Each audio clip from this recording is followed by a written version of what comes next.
Yes, guys. Welcome back to All Results Football. You know who I am. Mr. Virtual FC, Mr. HC Night Stand. And the co-host of All Results Football is Harley. How you guys doing today? We're going to be reviewing the Premier League results over the weekend and also delving into much more. But before I start, this video is sponsored by AceKits. You can get 10% discount by using All Results Football code at acekits.co.uk. If you use that actual code itself, you're able to get your new football kits right now with AceKits. Get it immediately. So yes, let me introduce my guests beforehand. So let me just assume it's back to normal. Waleed, what are you saying, bro? Yes. How are we doing, guys? I'm good. It's a great way to start off the season, but we'll get into it. Yeah, 100%. Yes, Joe, what are you saying, bro? Hello, everyone. Yeah, it's good weekend of football. Big up, Joel. Big up. And also, Manny Toxel. How you all, mate? How you doing? Hello? Oh. You haven't gotten me. I think now you got me. Yeah, and good to see you all. It's good that so I've been on a few podcasts before, and my face has not been clearly seen. I think we solved the problem now by putting the light behind the computer, so it sort of reflects. Now at least you can see this little mug. How are you all? Yeah, not so bad, thank you. Doing great. Yeah, good, thanks. Yeah. So good weekend. A rather surprising weekend, given that a large number of people's tips for relegation actually had some really good performances, but we'll get into the specifics of that very soon, I imagine. Oh, 100%. So yes, I've also got another guest for me as well. Elliot, CJ Brady, one of the co-hosts of All Resource Football. Elliot, you hear me? Elliot? No, it's not like that. No, he's on mute, I think.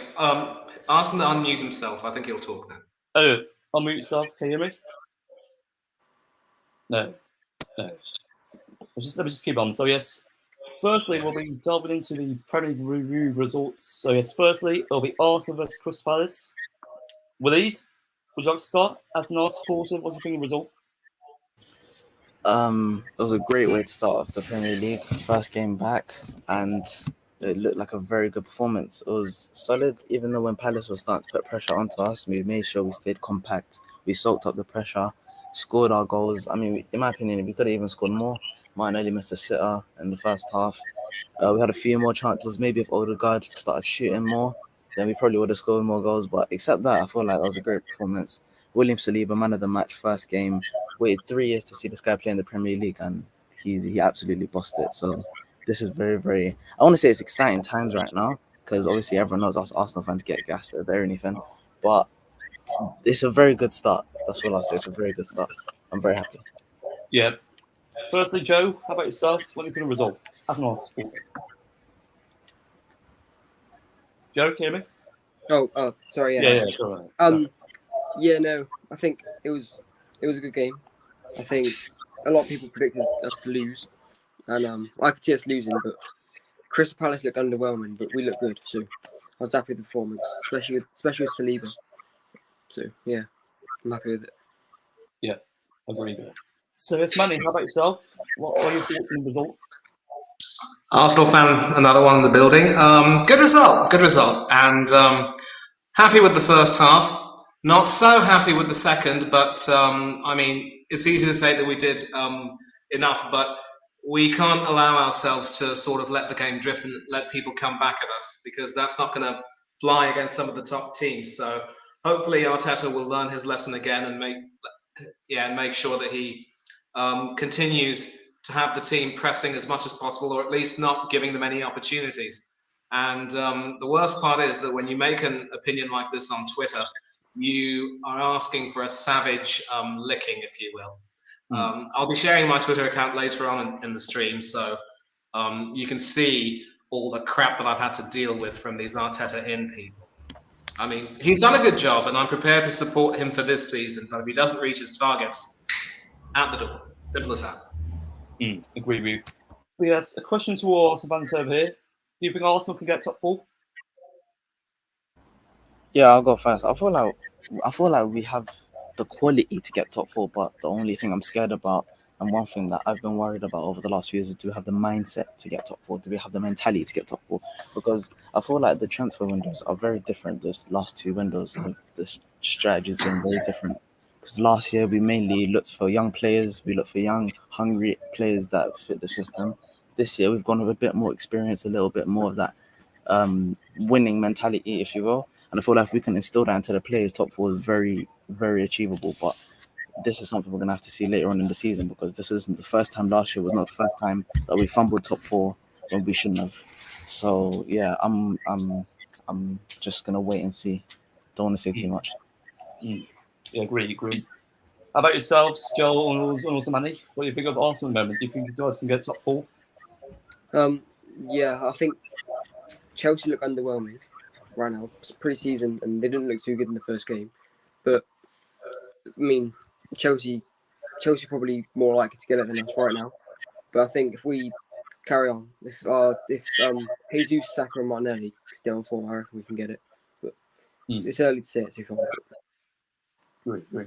So yes, Manny, how about yourself? Sorry about that. Yeah, I have them finishing sixth. I don't believe that they will reach that promised land of top four, because let's not forget, last season they didn't have the crutch of having no European football every week. So if they weren't able to secure that without that, even with the advantage of no European football, this year we're playing in the Europa League. We still have a fairly thin squad with no quality cover in the centre of midfield, save for maybe El Neni, who's not quality by any means, but he can do a job. We also have the small matter of the World Cup coming up, and then the congestion that will follow. So no, I don't believe we will reach top four, but it's a funny old game. Things can happen. Never know. It could happen. I just think the other teams are a lot more strengthened than us. I think they're more, they're champion teams for a reason, and they will rise to the occasion when it matters. And Spurs, I think, look really ominous. I wonder if they'll bottle it as well, but between them and us, we're the more likely bottlers. Simple as that. Fair point. Traps, what do you think of Arsenal? What do you think of that result against Crystal Palace?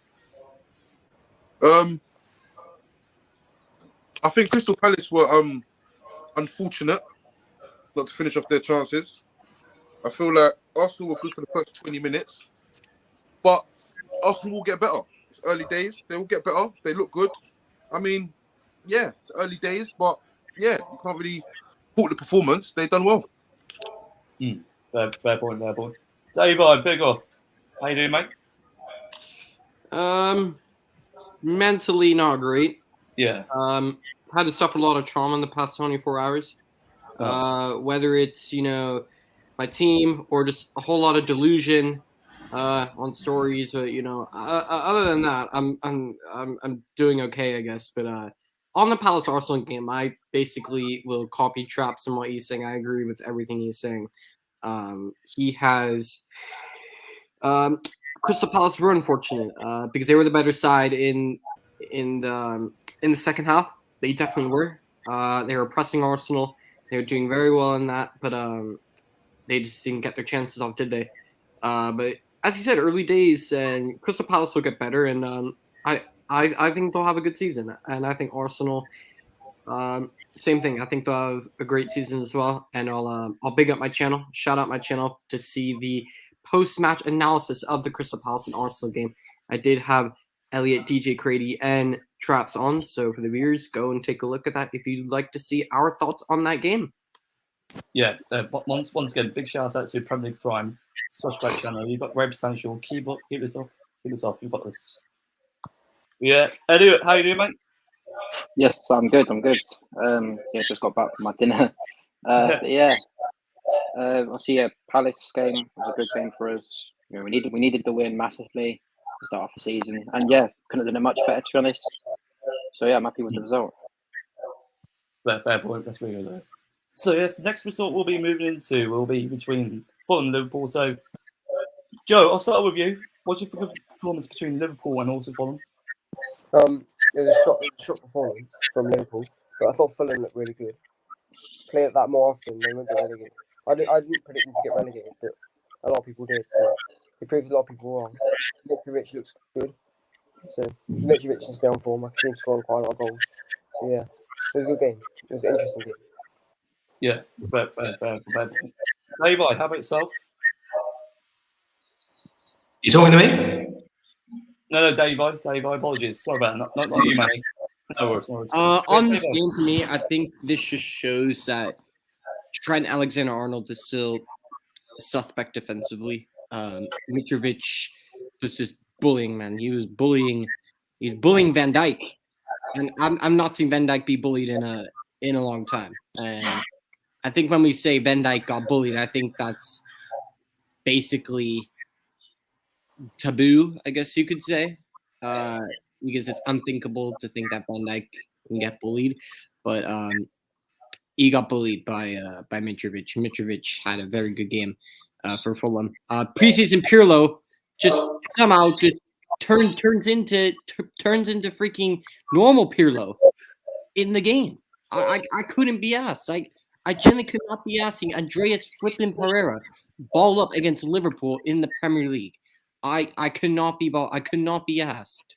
Cannot be asked. So Fulham with an unbelievable opening day, especially against Liverpool. Darwin Nunez with hitting the ground running. I don't care what anyone says. Thank God we didn't spend 85 million on this guy, because I think there are better options out there. Memphis Depay could be available on a free. I'll take him all day long. I'll take him back to help with that striker position. Not Arnautovic, not Rabiot. I'll take Depay. I'm more than happy. If we sign Arnautovic and Rabiot, then boy, I'm not watching United this season. I'm just not. Great. So, it's Manny, how about yourself? What do you think of the performance between Fulham and also Liverpool? Yeah, I saw that match as part of a watch along with another YouTuber, and it was really interesting to see how they also started off the game, harrying Liverpool. And I think, as our panelist mentioned, Van Dijk did get bullied. And what's also clear is that for all of his attacking ability, Alexander-Arnold simply can't, defend well enough. And we all remember how he was caught out for that Champions League winner. I would definitely say that Liverpool were on balance the better side because of the way they were able to come back into the team and sort of get right back at Fulham, who seemed only too willing to try and get a draw. It would have been a travesty of justice on the balance of things if Liverpool had lost. But having said that, Fulham were really good value for their performance that day. They definitely merited a point, and they certainly were able to press really hard and take advantage of a little bit of sluggishness, which was surprising from Liverpool, given that they had played the Community Shield and didn't do too badly. I think Klopp deserves credit as well for his substitutions, which changed the game in a way. He brought on Nunez and a few others. Nunez was the one who got that first goal, and he and Salah combined for the second. So there's still, hints of them challenging for the title and really shaking off that stupor and becoming a force to be reckoned with. But having said that, they're 2 points behind City now, so they've got some catching up to do. Really. Elliot, how about yourself? Oh, me? Yeah, no, okay. Oh, I'll just go. I feel like I was more shocked at how slow and lethargic Liverpool were than as to how great Fulham are, because it's always interesting to face a newly promoted team on the opening day, because you don't know what to expect. You never know what's going to happen. So the fact that we saw Fulham all guns blazing straight away off the bat, pressing hard, winning the second balls, especially in that first half, was very interesting, because obviously compared to the last time they were in the Premier League, we never saw any of this. So, and they had a few key players out, like Harry Wilson was a key player for them last season, most created chances in the Championship last year. I've seen him in the Premier League before. He didn't really do too much, but I still feel like him not being in that squad yesterday was a big miss.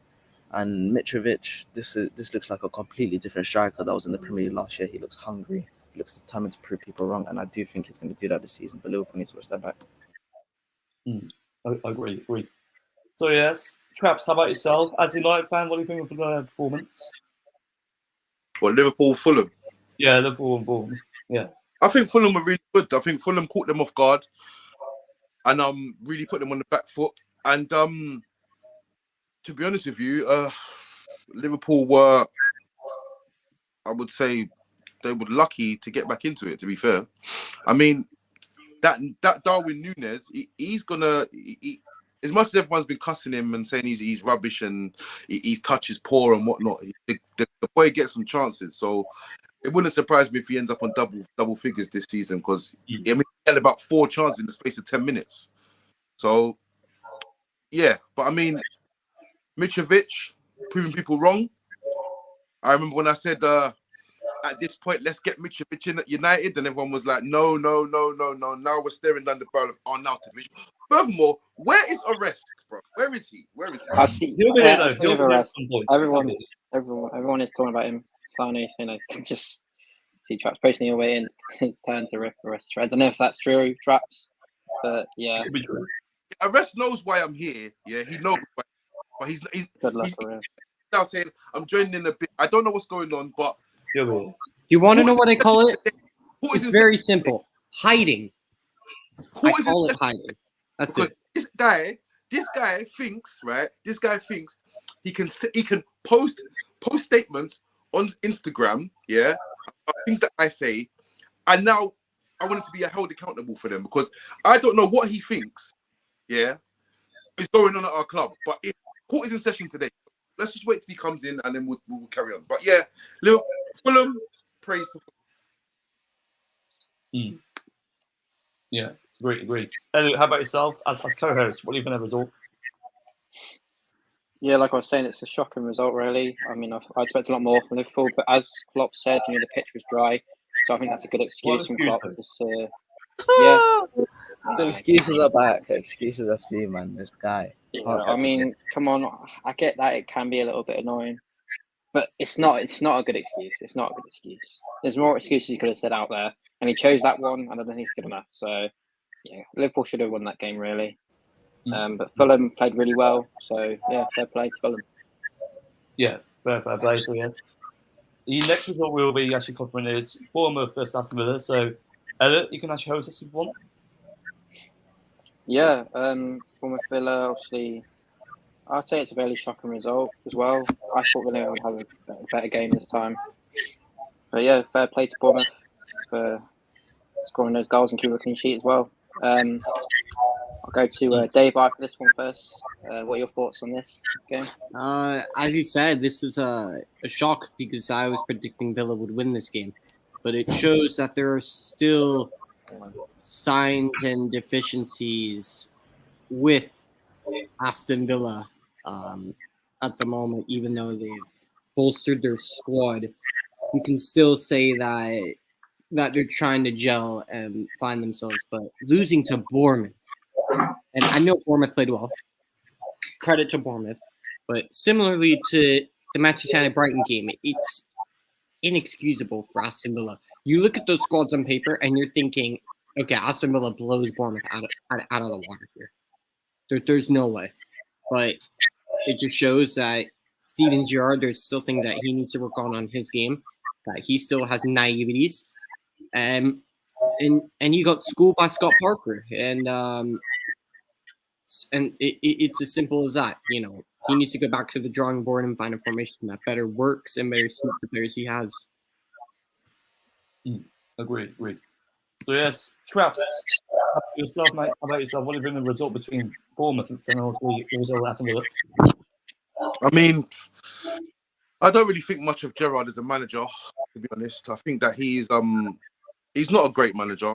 He's the northern version of. Well, I'm not gonna say he's the northern version of Lampard. I do feel that Lampard is probably a better, but yeah, I just think Gerrard is not gonna amount to nothing at Villa because he doesn't make. I mean, he's been backed, and the irony of it is, reality of it is that he shouldn't be losing 2-0 to Villa in the first. That should be happening.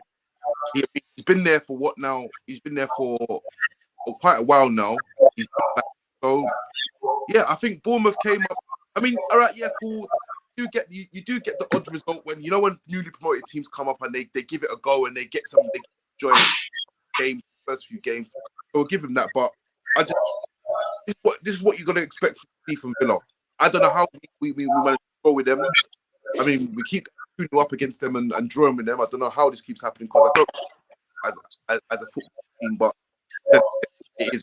But yeah, it doesn't surprise me, to be honest.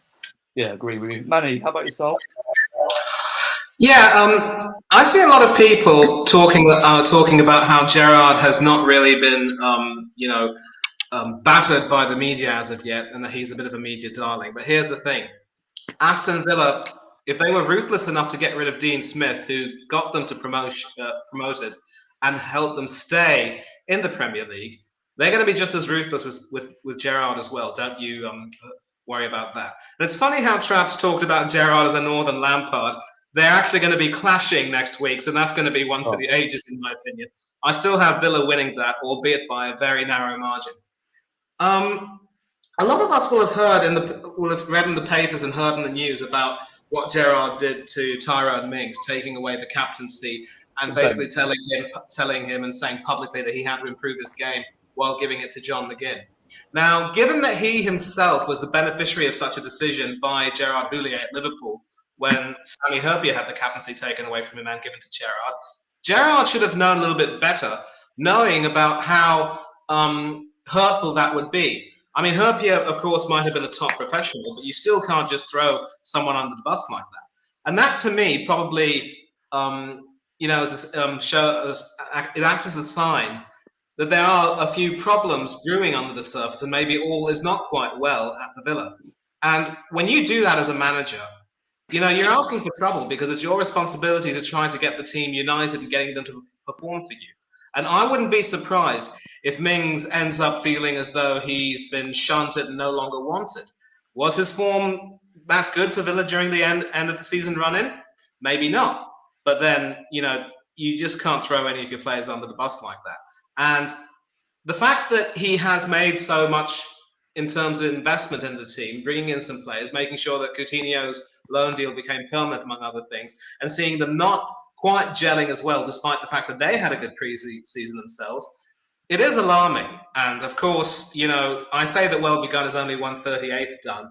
There's still a lot of the season to go. And in the same way, you can't simply write off an entire season based on the first week. But it's clear that Gerrard has some work to do. And I think he's going to have to do a lot to make sure that everyone will be on his side. And if he can somehow try to, patch things up with Tyrone Mings, that will help. But then again, I mean, Mings will have to work his way back into the team. You can't just, air your dirty laundry. You can't throw players under the bus. There seems to be a lot going on, and it is worrying times. And if things do not improve, I might predict that his position could be in jeopardy, and a few of those star players might decide to leave at the end of the season if things don't work out at all well. I 100% agree with you. I mean, if you look at the likes of Diego Carlos, Babakari Kamara, astute signings, absolutely astute signings, and obviously, if you can't get the best out of them, they'll be in deep trouble. So yes, Joe, on what your perspective, what do you think of the result between Bournemouth and Aston Villa? It shocked me. I thought Aston Villa were going to win, but they didn't look good at all. I don't think Gerrard's that good a manager. I thought he did well at Rangers, but he hasn't really done anything in the Prem with Aston Villa. But it's only the first week. They could turn it around, but it didn't look promising. Yeah, 100%. So it's Waleed, are you still there? No. Yeah, I'm still. What are your perspective as well? Yeah, very unexpected. However, this is now the second year in a row where Villa have come up against a newly promoted team that they got spanked. This is not looking good in my opinion for Gerrard and for his team because they've got their signings in early. There's no excuses. They've signed very great players basically towards the end of last season. Straight away, they were in the squad. They had enough time to get used to the tactics, get used to the team, the squad, everything. But I just feel like the team. I don't feel like Gerrard knows what his main starting 11 is because I feel like it goes off of how people this may sound a bit weird first time I'm saying this, but he goes off of people or what they're just saying, how they're playing. He just picks them. because there's no consistency with his teams. One week I'll see Callum Chambers playing, another week I'll see Quanta playing, another week I'm seeing this player, that player. There's no consistent fluidity in the squad. Like Leon Bailey is a striker, really? Like dropping Ollie Watkins, it just doesn't make sense to me. He doesn't know what his formation is, which is a big struggle because yesterday or Saturday, wherever, he was playing like 4-3-1-2 season, but like last season he was playing 4-3-3, mixing like it just. I don't think he knows what he's doing right now, to be honest. And I get, like you can look good in the Scottish League and all that. He won the league 55. Yeah, I get that. That's very impressive. That's not easy for any manager to do. But however, I wouldn't say he's getting exposed in the Premier League, but he looks a little bit out of his depth. I feel like one more season in the Scottish League could have been enough for him because you even saw how he wasn't good in Europe. He barely made it out of the playoffs, and you got Giovanni Van Bronckhorst as a replacement getting to a Europa League final, not even in his first full season. Like, it's Gerrard for me. Even last season I was saying it. I don't really know if he's all that as a manager, in my opinion. But this season is gonna tell because he's gotten backed. He's got a very, very good squad of players. A very good bunch of very, very good squad. The players look like they are playing for him, but I just feel like they don't know what they're doing on the pitch because teams like Bournemouth, like Kiefer Moore, like he's not Premier League quality, man. Like these teams like Bournemouth shouldn't be playing Aston Villa off the park like that. I'm sorry, but no, it just shouldn't work. So Gerrard, before this Everton game, because Everton obviously are going to be they're going to be fired up for this game. They're going to want to prove a point. They're going to want to prove why they're not going to be in a relegation fight. So Villa needs to make sure they fix up and fix up quickly because people are saying Villa going to be in the top 10 finish, Villa this and that. Nothing's guaranteed. Nothing's guaranteed in the Premier League. So they need to make sure they fix up. Agree with you. Yes, all rest. How you doing, bro? What do you think of the result between Aston Villa and also Bournemouth? Yeah, I'm good, man. Big up all the panels. Big up Hardy. Big up Elliot. Waleed. David, Traps and Marnie. Big up Marnie as well. But yeah, Bournemouth 2, Aston Villa 0. Gerrard doing the slippy again, man. What's the Gerrard hype that I'm hearing about, man? But yeah, all this hype about, I'm going to get cooked in today's stream, that ain't happening, mate, because I'm going to cook some people. Traps, I'm looking at you, Traps. I'm looking at you, Traps. You are lost. Yeah, that's what you are. You are lost. You are lost. No. Yeah. Hang on. Ten Hag sauce right now. Let me speak. Hang on. Let's just cover games now. We'll get on to United. We'll go on to United. But yeah, we can have this big debate when we get to United. In the end, though, guys. That's where... and McTominay as well. But yeah, Bournemouth, it's a good win, you know. Good win. Scott Parker, Oxley. I've always liked Scott Parker. I thought he's a decent. I think he's a decent manager, but good win for Bournemouth and Gerrard. Fair. Oh, Slippy G, you know. Slippy G. He's been a manager for 5 years and has never actually stayed in the league that he's played in. He's either been relegated or promoted. So it's very interesting, that in my opinion. But yeah, I do feel like we're not giving enough credit to Bournemouth. I feel like the tactics that they played out, because they didn't really sign anyone either. So the fact that they came and they took a lot of people by surprise, yeah, it's very interesting. So people are saying that Bournemouth are finishing 20th. They're gonna have no Bournemouth have a better midfield than Manchester United. 100%. You're gonna have to look out for Bournemouth, I swear. Like, it's not gonna be as easy. So yeah, man. Yeah, 100%. So yes, the next game we'll be reviewing is Leeds versus Wolves. I actually predict this. Hardy got clubs in the mud, man. Hardy man. Wolverhampton lad getting put in a spliff by Jesse Marsh. I mean, I predict this. I mean, if ecologically as well, Wolves, they're in this. Well, Dave, what are your thoughts on Jesse Marsh? I know you'd know more about Jesse Marsh. I was literally about to start with you. Anyone else? What are your thoughts? Yeah, I was going to start off. You know more about Jesse Marsh and anyone else? While you're at it, what about Tyler Adams and Brendan? Guys, let's just calm down. Eva, you're doing the wrong accent, man. You're doing the wrong accent. It should be like, hey guys, what are your thoughts on Aronson and Tyler Adams on their great Premier League debut? I'm gonna start off with Dave. What are your thoughts, bro? Fantastic additions, ain't it? Oh no, but I said someone always likes to, ask the man with the American accent about a certain Jesse Marsh and if he's really left. All right, let's talk about the game. Hardy, you can start first if you want. Yeah, what's your thoughts? Yeah. First, Traps. What do you think of the result? I think it's very. Oh, it's a Leeds last season was staring down the barrel of relegation, and Wolves they fell off to. Well, they was in the sort of a European race for a while.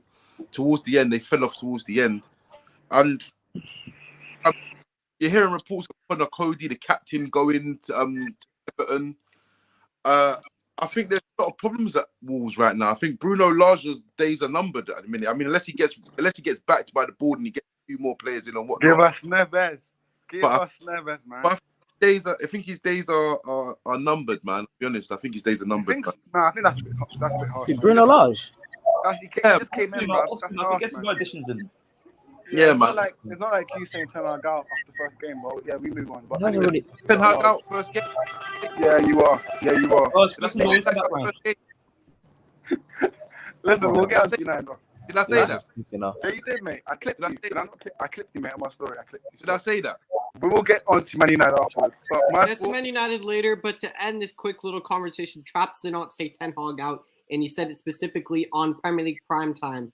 So, anyways, on to the next game. Thank you, Hardy, but we can move us forward. Carry on. Thank you. Sorry, not sorry, Oris, but Hardy, been to the next game. Oh, yeah. Elliot, we have to start with Elliot first. Oh yeah. We're discussing it though. Come on, guys. Elliot, come on, man. You literally bought? Was it 12 players or more? What's going on, man? Honestly, I don't know, but it's Newcastle away. It's never going to be an easy game, considering how much money they have to adjust. They have to adjust. Yeah, exactly. I don't think they're ready for the Premier League yet, but we'll have to see upcoming games. I'm not sure who they've got next, to be fair, but yeah, they've still got a long way to go yet. But not a great start. Quite poor, really. But yeah, hopefully they improve throughout the season. I don't know if they will. Hopefully they do. But yeah.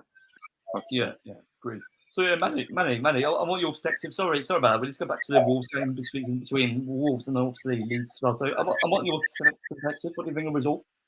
Yeah, it was a shock for me too, because I had Leeds going down after the sale of Rafinha and Calvin Phillips, but they surprised me. I mean, they responded well from going 1-0 down to sort of get back into the game. Didn't really see too much of that, to be honest, but from what I did read, Marsh seems to have helped the team coalesce. And it's amazing how how quite a few teams this season, sorry, Oris, but Brighton are one of them.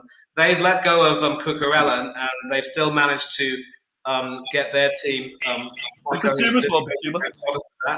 And I think Jesse Marsh has sort of, from this game, done a decent job in getting that kind of cohesion.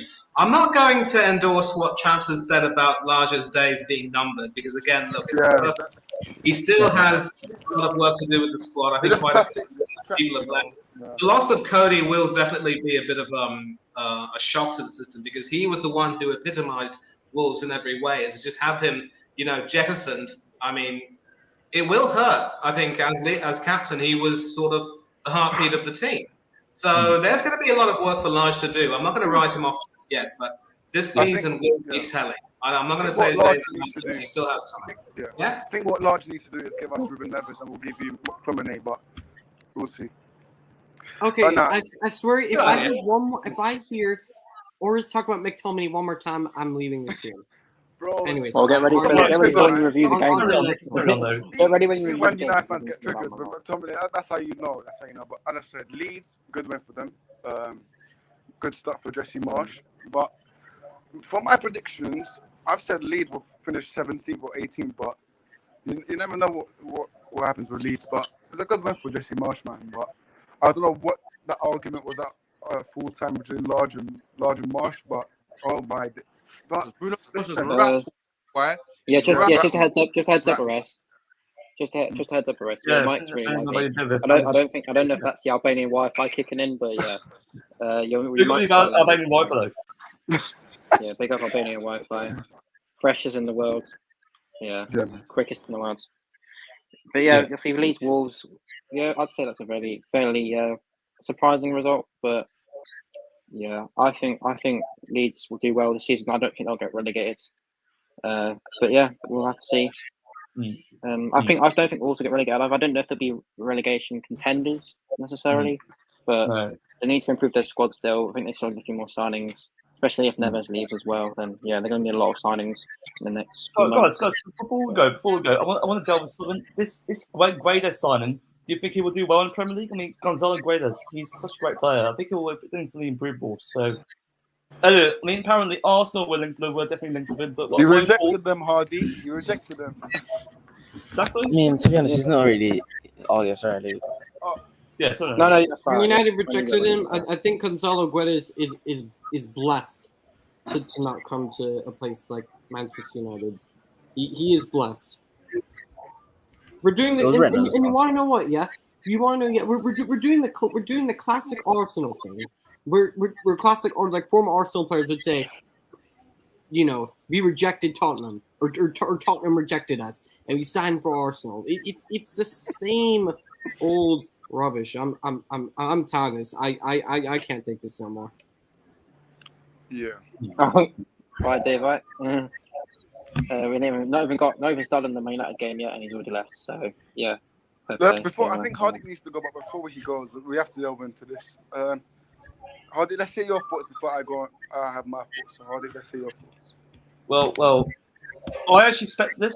I expect this. Look at our midfield. Our midfield structure. It's not a shambles. We need investment immediately, and also, if you look how we set up, this wasn't a 10 Hag system. A 10 Hag evidence style play. There's no intensity. There's no activity, and also. What did you say? I can't hear you. Say that again.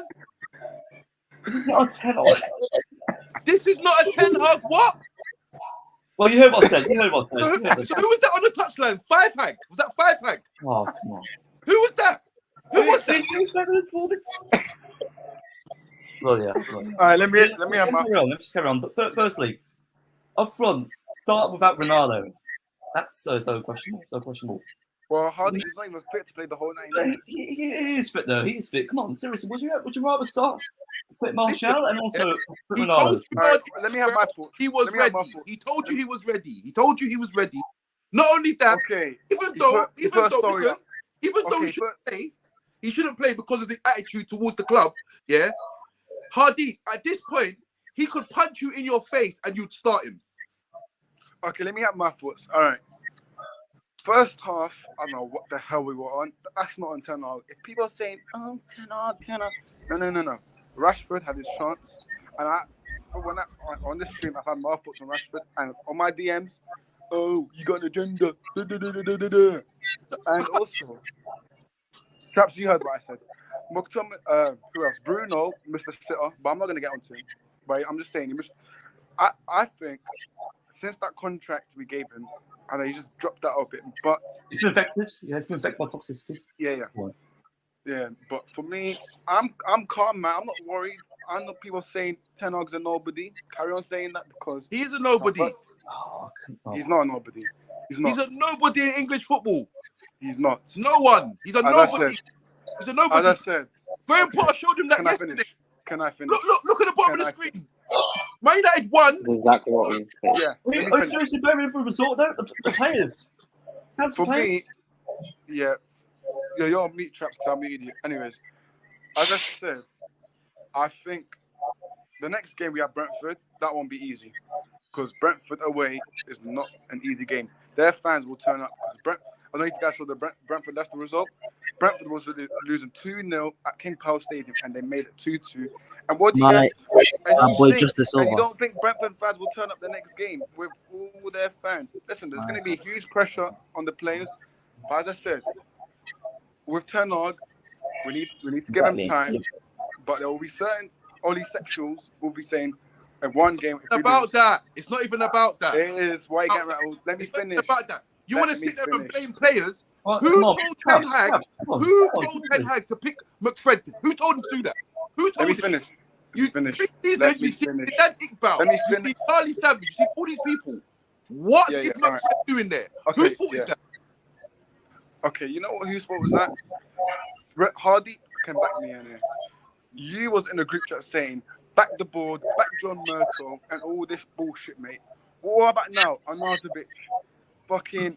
Who wants Arnautovic?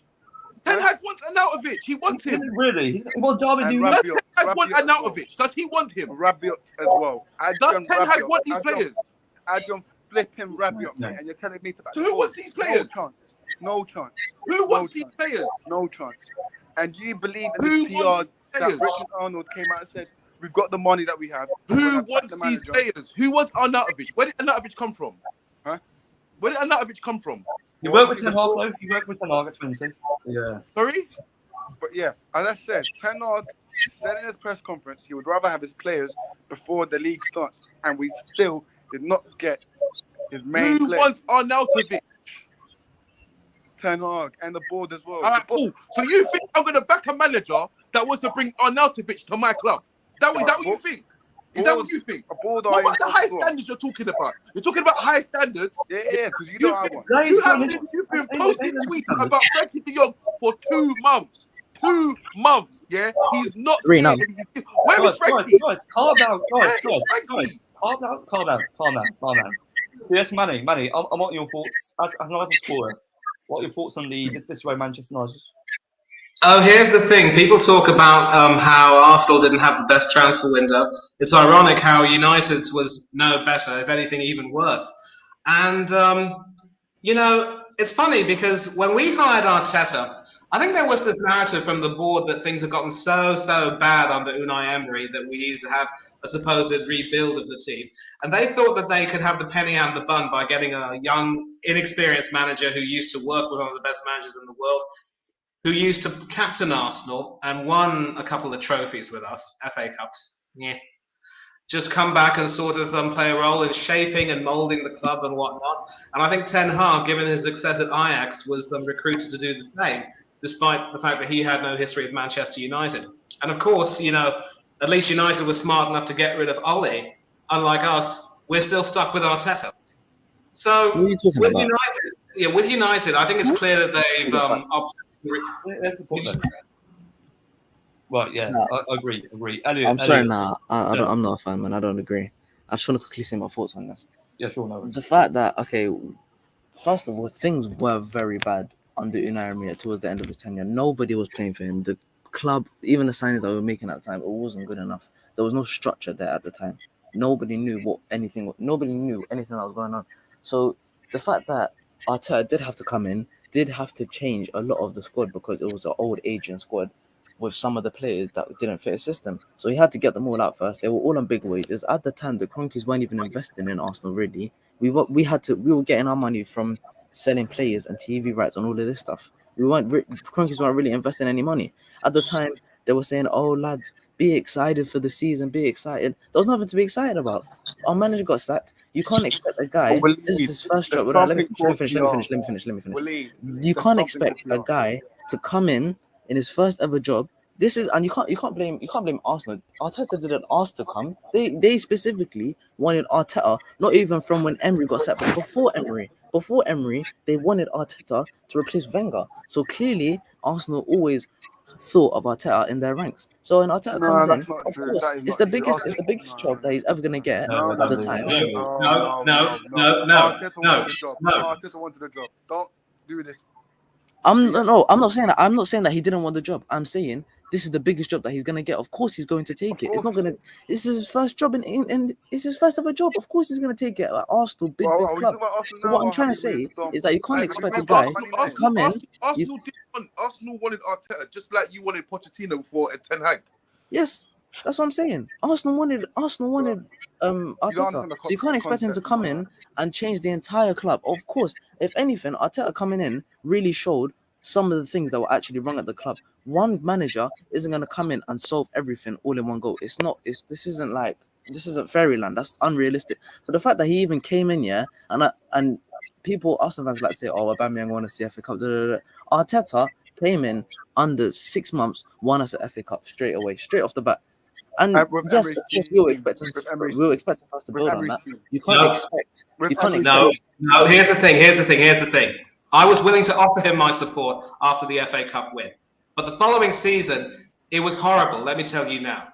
He had his chances to win the Europa League and get us back into the Champions League, but he bottled that semi-final over those 2 legs against Unai Emery.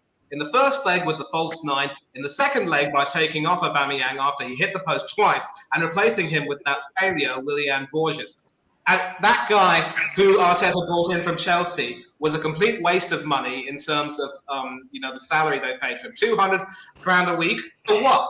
And nobody was suggesting that you could make miracles, but at one point in the league, we were dangerously close to a relegation battle. And yes, maybe some of the players had also started to down tools for him, I don't know. But you can't look at Emery's performances in his final few months of the job and say the players down tools for him and blame the manager.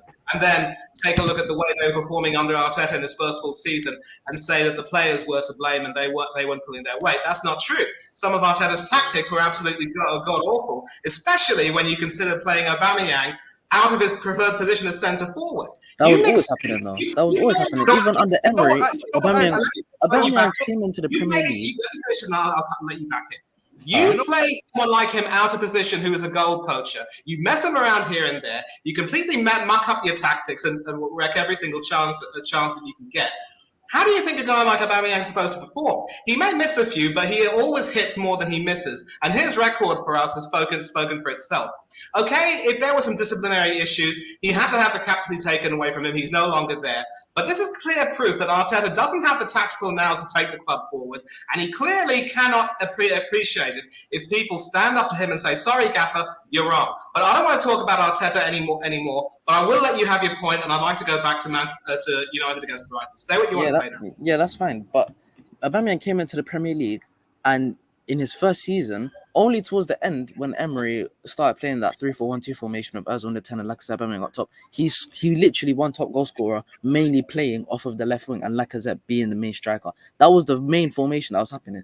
Aubameyang, even in the second season under Arteta, when he was playing him on the left and Lacazette up top, still was like second top goal scorer. So all of this talk about Aubameyang playing on the left, he thrived in that position. He played so well on the left. He was cutting inside, making runs in behind. He was literally scoring goals all the time from that position. So the talk about him playing on the left wasn't good enough. He clearly, the stats show that he played very well in that position. Second of all, I understand your point about how the players started down tools under Emery, so you can't really think Arteta is all of this. I understand what you're saying with that. However, this is his first season. It's his first full season. And by the way, before I carry on with this, because I do want to wrap this up, I'm not trying to make Arteta the savior, because there were actually some points I was questioning him as well being at Arsenal. But when I look at overall the position that we are in right now, we would have been better off keeping Arteta going through what we went through and being in the position that we're in now than not getting him in and getting someone like Carlo Ancelotti who would do a job for about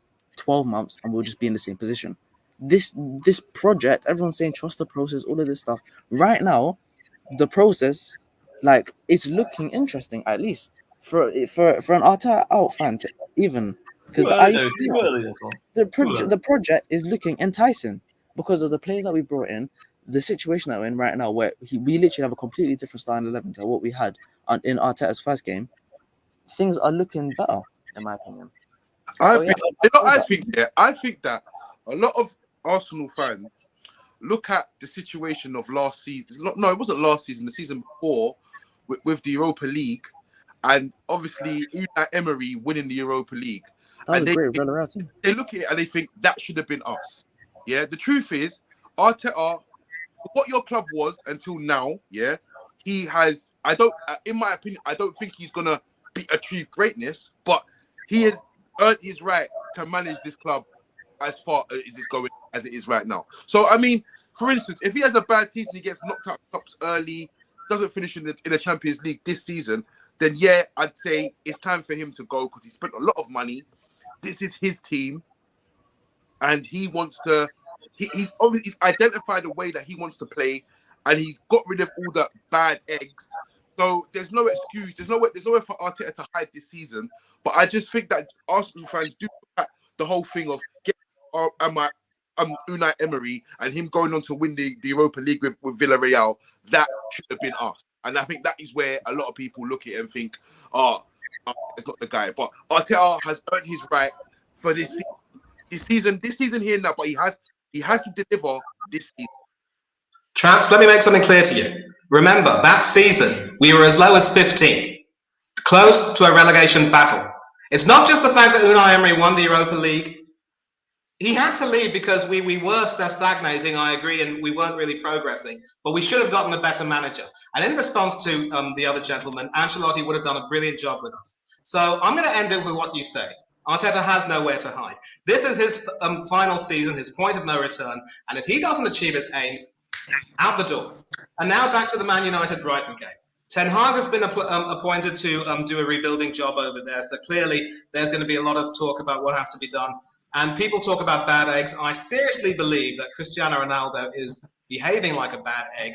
To force him to stay over there and agree to play a role, you are asking for trouble. He clearly doesn't want to be there. He doesn't want to play in the Conference League. He wants to be a part of a Champions League club. He wants to be the main man. He can't accept the fact that despite his outrageous physical fitness, he's no longer Peter Pan. But again, he's the least of the problems. People talk about how there's no cohesion with the fact that you've got Fred and McTominay in midfield. Surely there should be some other midfielders that they could have gotten. My thing with Ronaldo, Go ahead. I've always said, if he's always down to work under Ten Hag, then I'm fine with it. But if he's not, then I think we should let him go. That's I think with that, not with my stance. If he's willing to work under Ten Hag and be patient, unlike certain fans, and I'll be fine with that. But however, if he wants to be Champions League, what are you talking about? You're getting rattled again. No, you're getting rattled. Listen, if you're gonna let someone, can I talk? Let someone finish. That'll be nice. Can I talk? Respect one of them as well, guys. Come on, seriously, we don't need that toxicity. Come on. If Ronaldo wants to play Champions League football this season, then I don't know, because nobody wants him. Bayern Munich don't want him. Chelsea don't want him. So I don't know where he could go. Maybe take a pay cut, go to Sporting back. I don't know. But I've always said, if Ronaldo's willing to work under Ten Hag, then I wouldn't mind keeping him. But as it seems right now, he's ignoring him. We've seen that when he was talking to Ten Hag, when everyone was drinking the water bottles, that Ronaldo was just, not listening to him. But that can happen in football. I'm not saying it can't, but I think Ten Hag has a massive job. He even said it himself. It's a hard job. Gary never said that he needs to be backed, which, that's fair. But but he's also another flip-flopping as well, because last time he said Glazers have spent all this money on all that. Now he said it's time to sell. Fair point. So, yeah. So he still has some improvements to make with the team. I think it's nice that he seems to have given Rashford another chance, but I hope he's made it very clear to him that, he's here as a footballer, not as a politician. This will definitely be his point of no return, and he's going to have to start showing the goods that made him an England international, one of the hottest prospects in the country. So there is a lot of work to be done, and there are some players who certainly won't feature in his plans due to injuries or what have you. I mean, they've had a long time out of the game. Maybe they should be looked to, be moved on. I mean, he should look to move them on. Yeah, I'll be honest with you. Like I said in the beginning, I've been saying it since before this man was appointed. I said Ten Hag is a nobody in this country. Yeah. And the reason why I say this is because at the end of the day, when you've got teams like Brighton coming to Old Trafford and doing a job on first game of the season, mate. Can I let you speak? Can I speak now, please? So I just think, right, yeah. So we've got a manager now that's learning on the job again. Yeah, that's what we've got again. And I don't believe as a club we should have that. We should have an elite manager at the helm at all times. Yeah. Not a manager in progress, not up-and-coming manager, a manager that is established. We missed the trick with Conte, yeah? I sat there and I watched them win 4-1 this on Saturday, and all I thought to myself was, this should have been our manager. That's all I was thinking. And you're talking about the board not backing him. Tyrone Malacia didn't come from the board. The wasn't the board's idea. Martinez wasn't the board's idea. Ericsson, I'm happy with. Like I said, Ericsson, I said that was the one I wanted to get over the line. We have Frankie de Jong. We're talking about Ollie Setch, talking about people that have been begging for Frankie de Jong. Yeah, the fans are talking about, he's going to come. He's this. You, especially you, are announcing this guy, yeah, for months. Yeah, he's nowhere to be seen. Yeah, but yet still, it's okay. But it's okay to blame the board for that. But it's not the board are not the one that's pushing for this target. This is Ten Hag's target. Yeah, we should be stepping in as fans and be saying, no, we don't get treated like this as Manchester United. But no, it's okay as long as he comes when he comes. I don't know when he's gonna come, but he will come and all that stuff. Yeah, as a fan base, we are acting like the lower end of the Premier. We're like a newly promoted Championship team. Yeah, we shouldn't be. What are we doing? What are we doing? Like, he doesn't want to come. Yeah, it's facts. If he wanted to come, he would have been here already. We're talking about money owed to him. Do you think because if he moves from one club to another, the money's not owed, the money's not still owed to him? He can't take them to court and get his money. It's a load of rubbish. But you lot will sit there and say, oh yeah, Ten Hag. Ten Hag got it completely wrong. Ronaldo's posting on Instagram saying ready. He wants to play Eriksen in his debut. Does that mean anything? False nine. Does that mean What's anything? right? Maybe he's saying ready for match day. Maybe he's saying false nine about something else. So what? So you think it's okay to play Eriksen on his debut at a false nine? You think that he got it wrong? Simple as that. He got it wrrong. And you know what? That shows you that he's think it's okay to play Ronaldo when he's only played one inexperienced. And you want to blame players? McTominay and Fred did not pick themselves to play in that match. They did not do that. Yeah. So you got players like Zidane Iqbal, who's been given opportunities to Ghana and all these opportunities to on the tour. Now it's match day. He's panicked. What can I do? I'm gonna play McFred because that's what everyone else does. He didn't show no bravery. He didn't do anything different. We saw the exact same what we saw with Ole Gunnar Solskjaer. That's exactly what we saw. Right or wrong? So who's to blame here? You're gonna blame the players? Glazers, that's the thing. One problem with both is Glazers. Everyone needs to realise that right now. Until we get rid of ownership, until we get rid of their toxicity, until we get rid of their competence, we won't be successful. Have you seen the investment window? It's absolutely horrendous. I see Ted approving people like Arnautovic. That's what I saw. Yeah. But let's get Elliot's news. Elliot's your thoughts. What for the Man United. United, okay, yeah. Shocking really for United. I expected them to do a bit better, to be honest. I know it's Ten Hag's first game as manager, but you still think he's got a much better team than Brighton to field out, and yeah, it just didn't go well at all, clearly. But I think your guys will come back though. I don't think this is just.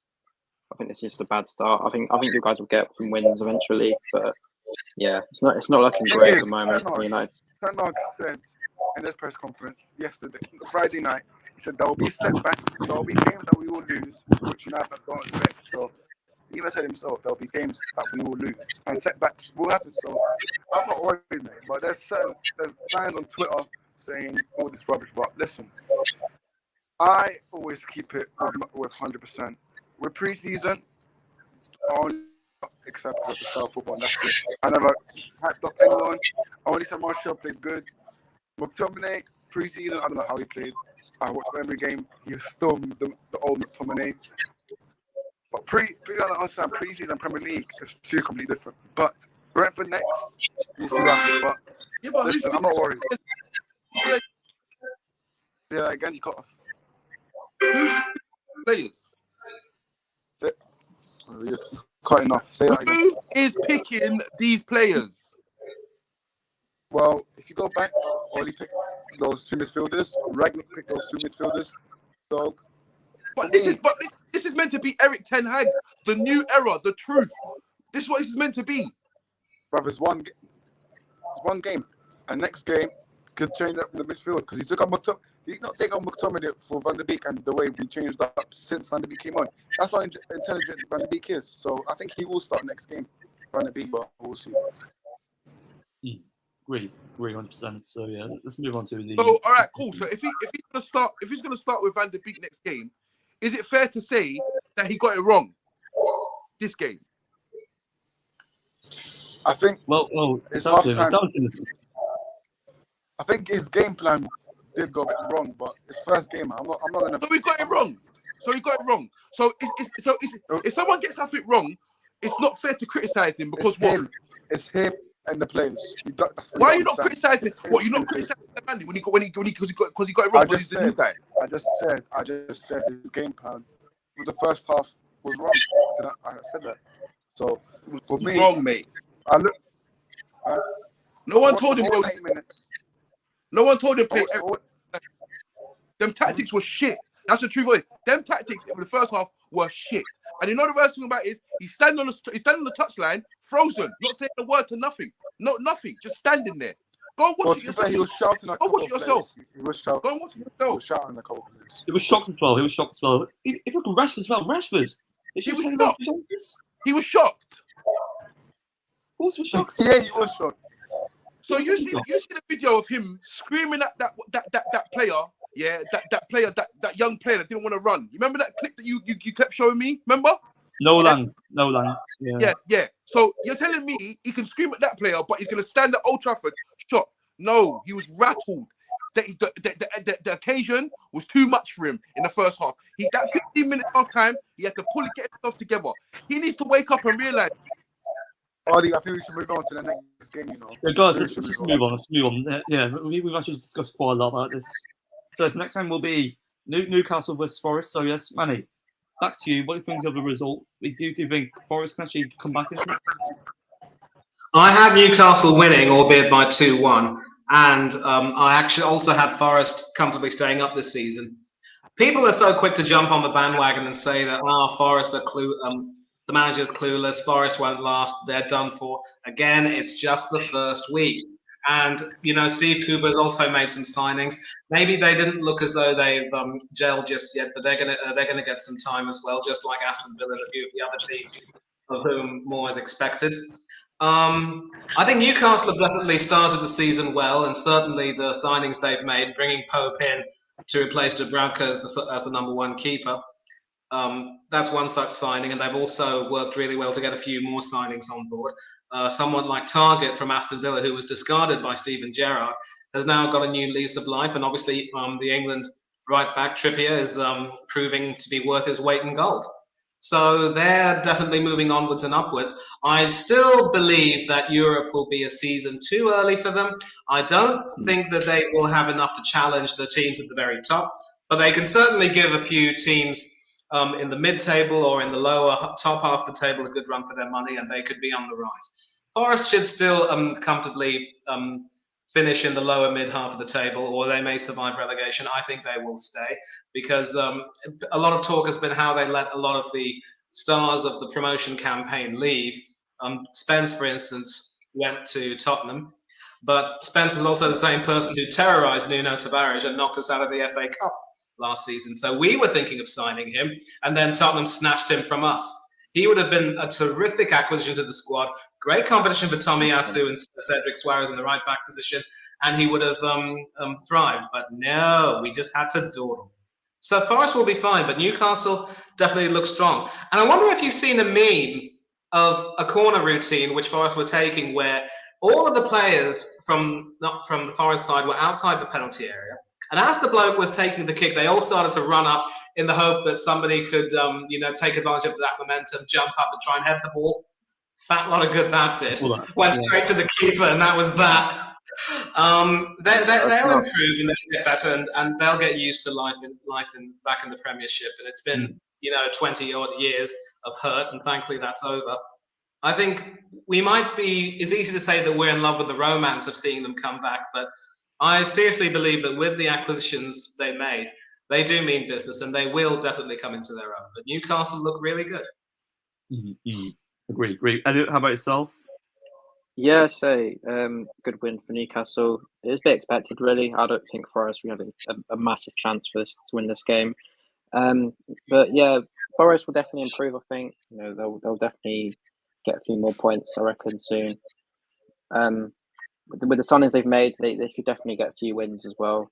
But yeah, Newcastle played well, got the win they deserved, and yeah, they'll definitely be up. I reckon they'll get top 10 this season.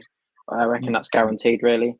But you never know; they could end up going down a little bit. But with Eddie Howe as a manager, I reckon he's a pretty good manager. So yeah, that's my thought. I agree 100%. I mean, the thing is with Newcastle, I won't underestimate the season. They mean business. They mean business, absolute business. And if you look at the likes of Botman and also Gamiras, it's two signings in their team, and also I think it will definitely revolutionise the philosophy of Eddie Howe.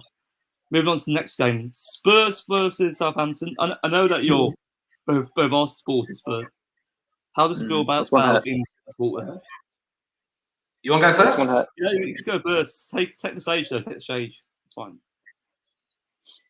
Yeah, this one hurts quite a bit, to be honest, as an Arsenal fan. But I wasn't expecting anything else again from Spurs. You know, they look really good this season. Great manager they've got, Conte. You know, I'm expecting big things from the season, potentially a trophy, but they'll probably do a classic Spurs and bottle it again. But I reckon this season's definitely one of the biggest chances of them winning the trophy. So it could be like an FA Cup or a Carabao Cup or something like that, but I can definitely see him going for one of them. But yeah, Southampton, again, not, like I said, it's expected as well, to be fair. You know, they're not looking that great this season. Hardly made any signings. Hassan Huntel is a not great manager, I say. So I don't think they get relegated at Southampton, but I reckon it'll be close to the relegation battle. So yeah, fairly expect a result. But yeah, good for Spurs. Manny, how about yourself? Yeah, as great as Tottenham were, Southampton did look pretty abysmal, and I think Ralph Hampton-Huddle has a tough job on his hands to keep them in the league. He should be able to achieve that eventually if he just brings back some of that workmanlike spirit. But Spurs do look ominous, and they responded well to going 1-0 down. I thought that was a really opportunistic strike from James Ward-Prowse. But you know, they came back at Southampton really well. It was sort of like wave after wave of attacks, and poor Gavin Bazunu in the Southampton goal didn't seem to have much in terms of answers. Not the best way to make your Premiership debut for the Irishman, but yeah, Spurs look good. That's the difference when you get a manager who knows what he wants, who knows what he expects from the players, and who definitely has experience of winning and achieving great things, unlike Mikel Arteta. You can see it for yourself. And I don't know if that gentleman's gone, but look, we could have made top four last season. And when Conte took over at Spurs, they were in dire straits under Nuno Espirito Santo. Look at them afterwards. Yeah. We know the whole story. So for what Conte's done, Tottenham could challenge. The only issue I have is they could be just as big bottlers as us. They could have just as soft a centre as us. But people who live in glass houses shouldn't throw stones. We're the biggest bottlers for now. Yeah, 100%. I mean, the thing is, the appointment of Antonio Conte, it's really, really huge sign for Tottenham, and also with the likes of Basuma, DJ Spence, Longley, Christian. Sorry about that. I'm sorry again. Perisic, yeah. So yeah, I don't know what I said, Christian Pulisic, but Perisic, he's such an institution signing as well. They've got great additions to the team, and I could see them being comfortably in top three potentially. Let's carry on. Yeah, Everton. It's about go first. All right. No, I was just saying that there's good competition for places, and that's only a good thing. Sorry about that. That's kind of no worries. Yeah. That's fine. Let's move on to the next game. So it's Everton versus Chelsea. 1-0 to Chelsea, and Elliot. With Chelsea's deficiencies this season, how did you think of their game against Everton? Obviously, they weren't great. Chelsea, to be fair, you know, I said they were kind of poor. Really, you know, they needed a penalty to get the win, which I'd say is not great. So, yeah, I expected better from Chelsea really from this game. You know, Everton are not great at all. I can see them going down this season, especially with Frank Lampard as well. So, yeah, I think Chelsea are going to struggle this season, but I still think they'll come back and get top four. They need more signings as well, Steve. But Sterling had an all right game, and yeah, a fairly decent result for Chelsea. But yeah, one question I'll ask you before I start: what did you think of Cucurella when he came on for Chelsea? Oh, such a great player, though. Such a great player. I think he will definitely revolutionise them. He's tactically a great systematic player for Chelsea as well. And if he went to City, that would have been a different story. I think he will definitely improve Chelsea. That's the reason why Tuchel wants him. Yeah, exactly. So people have been speaking a great deal about how poor Chelsea's pre-season was and how Tuchel could be under threat.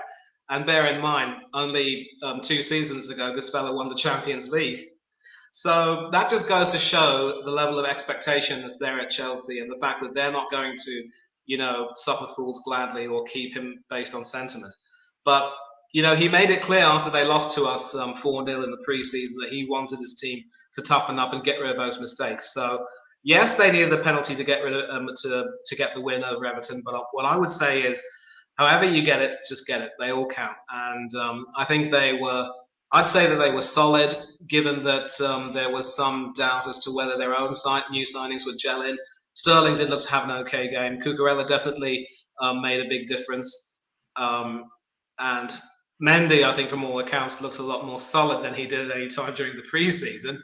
So things will get better for Chelsea. Everton showed fight, and they showed that they can scrap it out.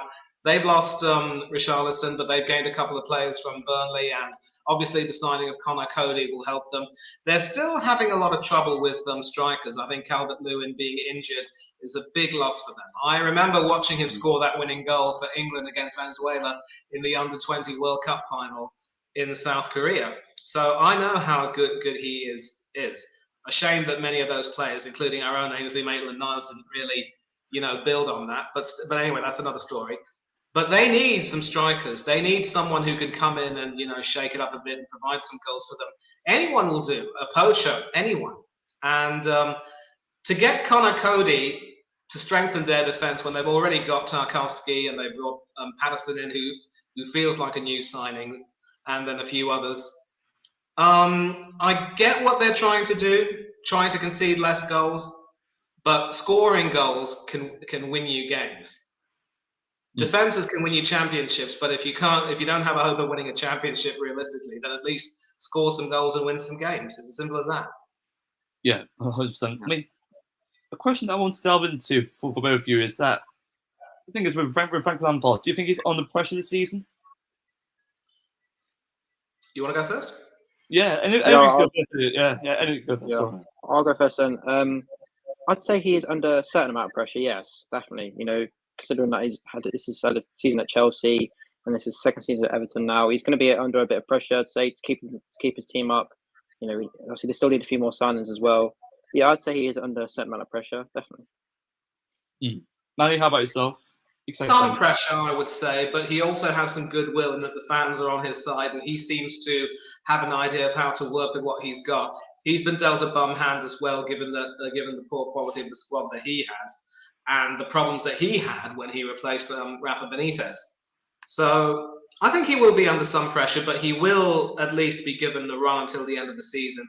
And then at the end of the season or near the end, if they decide that things are just going far too pear-shaped for their liking, it's bye-bye Frankie. But I think I actually have Everton staying up. He will instill some fight in them, and they should stay up. If not comfortably, then at least no lower than 16th, I would say.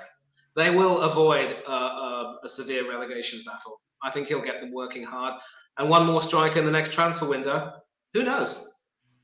I agree, 100%. Moving on to the next game. So, yes, Leicester versus Brentford. So, Manny, you can start first. So with Leicester First of all, let me say, Josh Da Silva, I despise you. I had Leicester winning 2-1 with Ivan Toney scoring your goal, and then you pop up late in the game and you spoil my prediction. How dare you? How dare you? Anyway, joking aside, I'm actually become good friends with a guy named Ant, another YouTuber who has his own fan channel on YouTube. That's the Leicester City fan channel, Ant's channel. And I've spoken to him on a few occasions. He's also, I've had a chat with him when he came on one of our channels as well. And he went to the game and released a video saying that the Leicester team were a bunch of bottle jobs, and they bottled it that day. There was 2 points dropped, and he's entitled to feel that way because obviously there are a lot of concerns with the players that they've lost, including Schmeichel and one or two others, that they may not be able to compete for a European position, and they don't have European football either this season. But for most of the game, they actually dominated that game. And the way the likes of Dewsbury Hall, Castagne, Justin, and several others played, they had Brentford on the ropes. It was unfortunate that Brentford were able to get back into the team, but knowing Rodgers as well as I do, and I don't know him, but that's another story, he will have them make sure that they don't repeat that mistake again. And Leicester have always been a team who push above their weight, punch above their weight, and they always find a way to make sure that they are thereabouts, challenging in the top echelons of the Premier League. So I think they will have a good season, and they won't make the same mistakes. But Brentford are a team of fight, and they've shown that they deserve to stay in the Premier League. And even with the loss of Eriksen, another team which has had to deal with the loss of a key player, they still have some good cohesion, and they made some decent signings. Aaron Hickey, for instance. We were interested in him too. He would have been a good right back. And he went to Brentford. Typical. Oh, but both teams do look good. I think Leicester will still challenge for a top half of the table. They should fight for Europe as well. Maybe try to get back into the Europa League or whatever. I mean, they won't get into a challenge for the Champions League, I think, but Europa League is still a possibility. Conference League could still be an option. And they will keep fighting and improving. Brentford will also try to improve. They've got a lot of fight in them. Both teams should be in good positions come the end of the season. Elliot, how about yourself? What do you think of this performance? Yeah, I'd say it's a good performance from both teams, really. I think Leicester are going to struggle a bit this season. They haven't really made many improvements to the squads. Same with Brentford, you could say as well, to be honest. But yeah, I'd say this is a fairly decent result for both teams. One of them could have done with the win, but I think 2-2 is a fair result, really, for both teams. And yeah, I agree with what Manny says about them potentially fighting for Europe. I don't think they will personally, but top 10 is probably inevitable. But yeah, we'll see. The thing is, my thoughts on Leicester is that if they lose Tielemans, I think they will definitely have a poor season. I mean, considering they're in the links of Tielemans, could you see him go to Arsenal? Manny, starting with you? If our transfer window, Habib, is anything to go by, I seriously don't think it'll happen. There will be, it'll all be a case of teasing us. This will happen. It's bound to happen. Get excited. And at the very end, it all falls flat. I mean, if he does join Arsenal, hallelujah, but I seriously don't see it happening. And in any case, they've got Maddison, and this will be an opportunity for Rodgers to, blend some youngsters in and bring them into the team. It's the same way that Justin was able to develop and become a key player for Leicester. I take DJ's point when he says that they haven't been able to make any signings, but that's because, given their financial constraints, they've had to sell players before they can buy them. So it is difficult, but Leicester have always been a team that can regenerate themselves. Put it this way: several of the players who are veterans of that Premiership winning side, who also went on to play in the Champions League, are not there anymore. And the FA Cup, aside from Schmeichel and maybe one or two others, was a bit of a different team. So they evolve; they constantly evolve, and that's the secret of how to ensure a team's success. But they also have a manager who knows how to get the best out of his players. Take a look at Wesley Fofana. He wasn't rated as highly as William Saliba was, but while Arteta had the gall to send him out on loan for the sake of developing him because he wasn't ready, Fofana was given his chance, worked like a charm. So that's the difference. I wouldn't mind having Brendan Rodgers at Arsenal. But as I said, I think I don't see Tielemans necessarily coming to us. If he does, it would be great, but I'd have no confidence in that. I'm pretty sure that DJ can back me up on this. Or can you?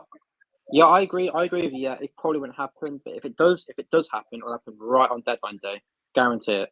It'll be like a massive build up towards it. It'll be too busy taking pictures for his announcement on all the socials, and yeah, it'll take like 2 weeks. It'll be agreed. It'll be agreed. All paperwork to be done, and that should be like the announcement, which will take forever, which it always does. So yeah, that's it. That's if we sign them. Yeah, and given the whole, given the problems we might face with the World Cup coming up, with Partey and Xhaka potentially leaving, I mean, it's we need that. I'm just glad that Norway didn't qualify; otherwise, we'd lose Odegaard. Imagine that. Though. Yes, let's move into the Niyash next game. So this is the last game now. We're going over. So West Ham versus Manchester City.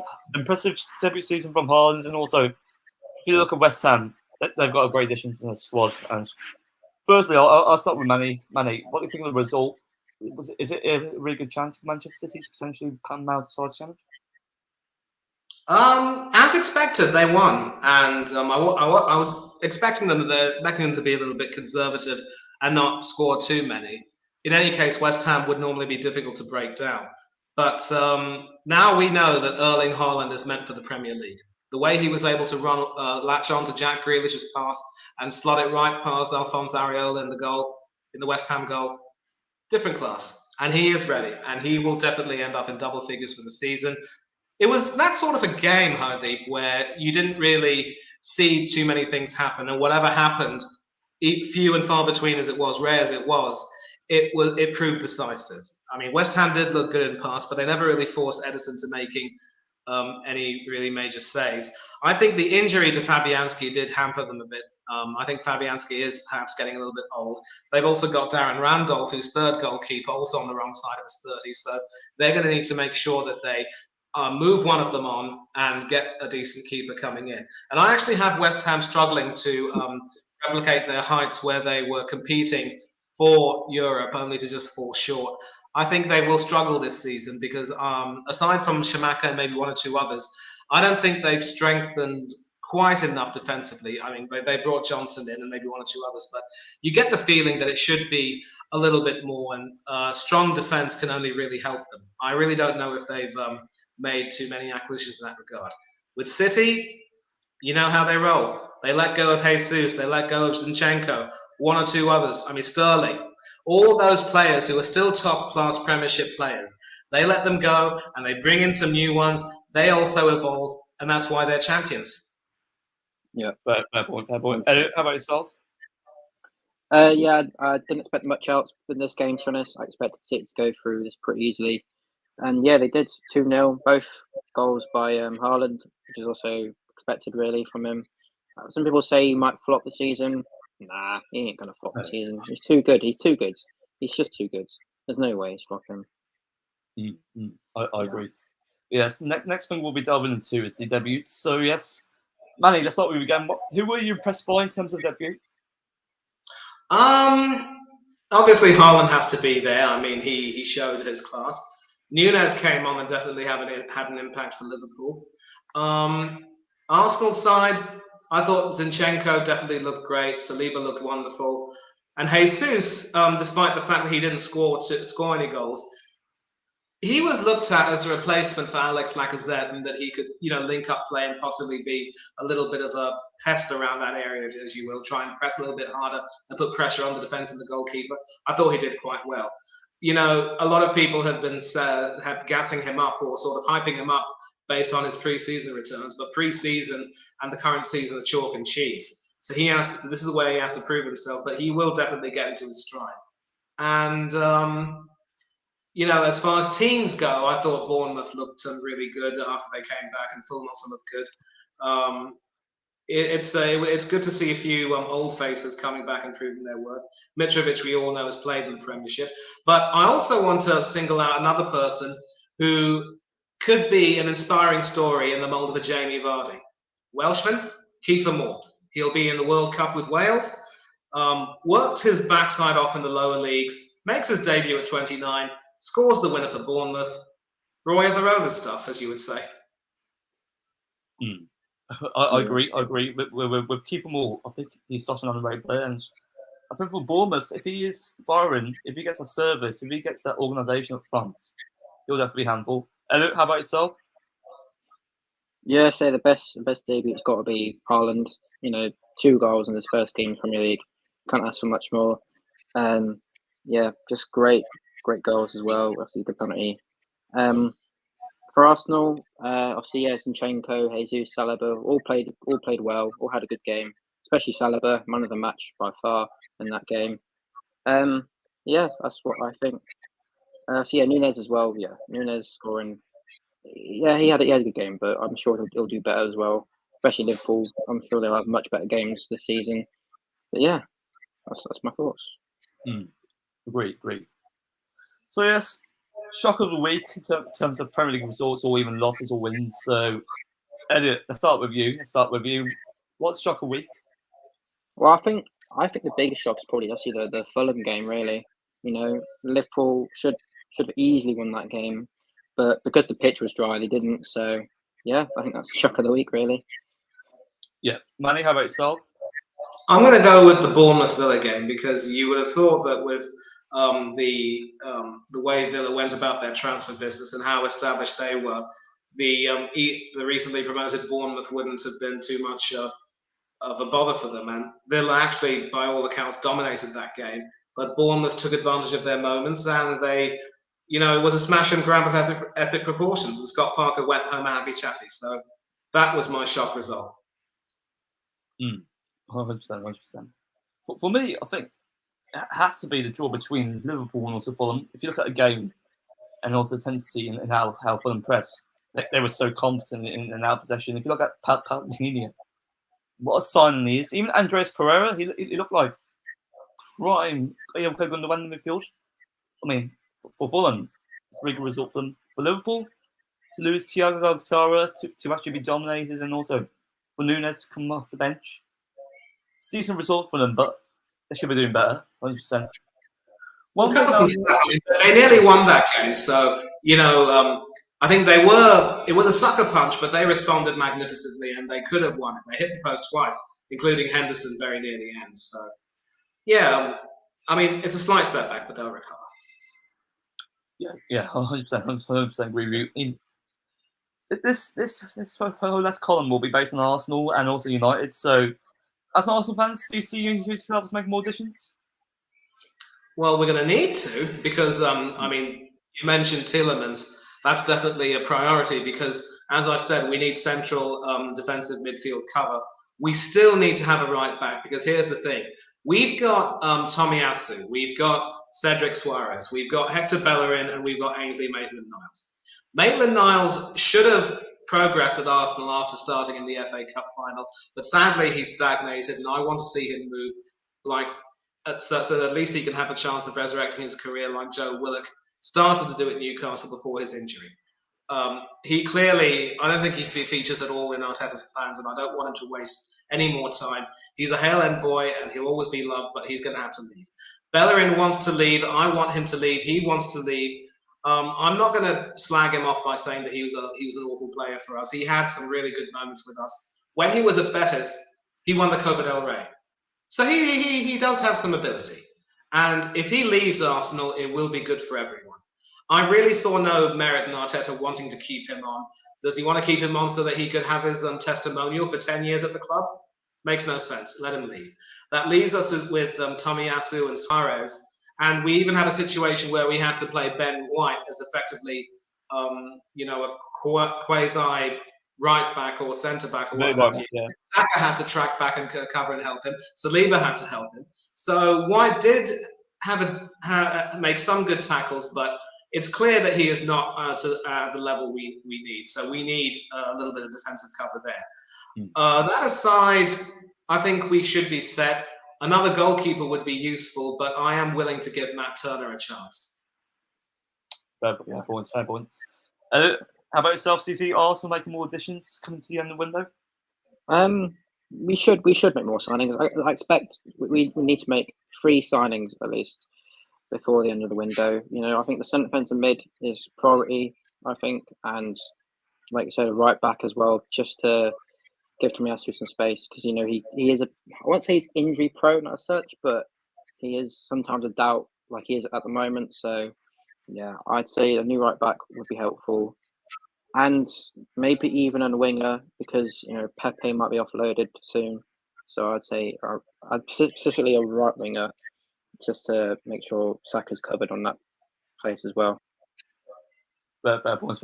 And my review on United is that we won't make more additions. If you look at Rabiot, I think it's probably likely to happen, but alongside with De Jong, with Chelsea in the actual forward, I don't really see it happening. Unfortunately. And we do need more in midfield. We do need more in the attack, and having Ronaldo to leave, it's expected.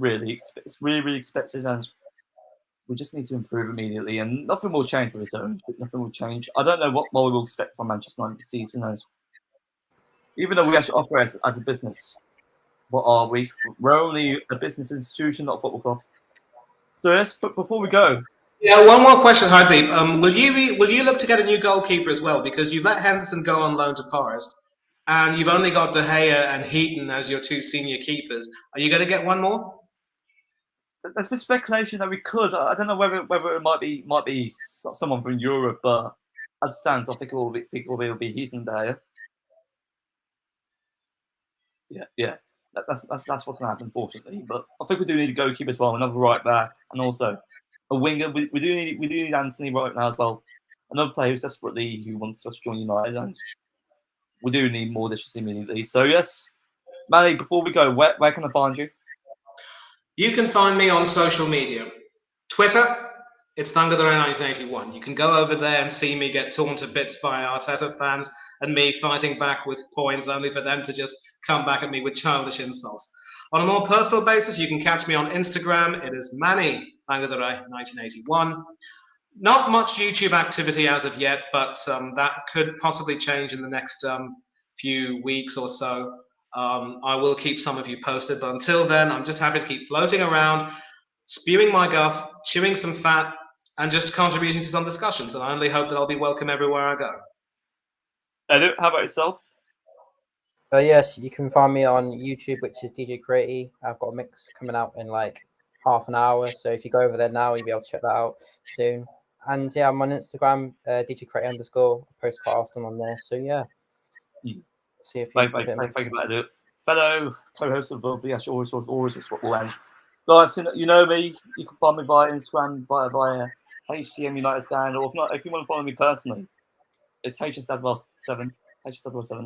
That's where you can follow me as well. So yes, guys, you two, what an amazing show though. What an amazing show. And also before we go, be sure to go to Ace of Kits Football. They sponsor a lot of kits there, a lot of significant amount of kits. And if you want to actually use our discount, type in the code Always Talks Football, all lowercase. And if you want to actually just buy some kits, search for acekitsstoweclothes.uk. So that's where you can find us. Before we go, thank you very much, guys, for coming. Yes. Thank you for having us. No, much appreciated. Much appreciated. It was great feeling to actually post the stream. So yes, guys, thank you for continuing the comments. Shall see you soon.